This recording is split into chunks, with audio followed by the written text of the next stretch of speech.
రంగారెడ్డి జిల్లా బాన్సువాడ పట్టణంలో జిలేటిన్ స్టిక్స్ పేరుడు పదార్థాలు కలకలం రేపింది. ఎలాంటి అనుమతి లేకుండా తన ప్లాట్ లో ఉన్న బండరాలను పగలకొట్టి తొలగించేందుకు 40 జిలేటిన్ స్టిక్స్ ను పౌడర్ పేరుడు పదార్థాన్ని ఉపయోగించిన నర్సుగొండ మాజీ కౌన్సిలర్ అనే వ్యక్తిపై మున్సిపల్ సిబ్బంది ఫిర్యాదు మేరకు పోలీసులు హుటాహుటిన చేరుకుని జిలేటిన్ స్టిక్స్ స్వాధీనం చేసుకుని నిందితుడిపై కేసు నమోదు చేసి పోలీసులు ఇలాంటి అనుమతి లేకుండా జిలేటిన్ స్టిక్స్ వాడడం వల్ల చుట్టుపక్కల ఉన్న వారికి ప్రమాదం జరిగే అవకాశాలు ఉంటాయని నర్సుగొండపై కేసు నమోదు చేసి విచారణ చేపట్టినట్లుగా సిఐ అశోక్ తెలిపారు.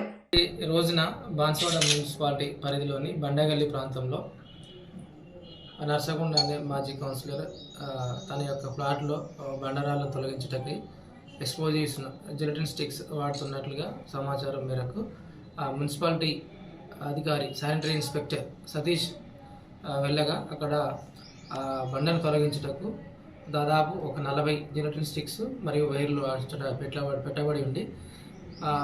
వాటి వలన వాటికి పర్మిషన్ లేనందున, ప్రభుత్వ పర్మిషన్ లేనందున వాటిని బ్లాస్ట్ చేయడానికి వారు అనుకున్నారు. కాబట్టి మేము సతీష్తోని ఫిర్యాదు స్వీకరించి 40 జిలెటిన్ స్టిక్స్ స్వాధీనపరచుకొని నర్సగొండపై కేసు నమోదు చేయబడినది. మిగతాది కూడా దర్యాప్తు ప్రారంభించి అవి ఎక్కడికి వెళ్ళి తీసుకొచ్చారనేది కూడా మేము ఫర్దర్గా ఇన్వెస్టిగేషన్ చేస్తాం. వాటి వలన చుట్టుపక్కల ఉండే ప్రజలు నివసించే ప్రాంతం కాబట్టి ఆ బ్లాస్టింగ్ జరిగే క్రమంలో పబ్లిక్ కూడా ప్రాణహానికి హాని కలగవచ్చు, లేదా ప్రాపర్టీ కూడా డ్యామేజ్ అయ్యే అవకాశం ఉంది.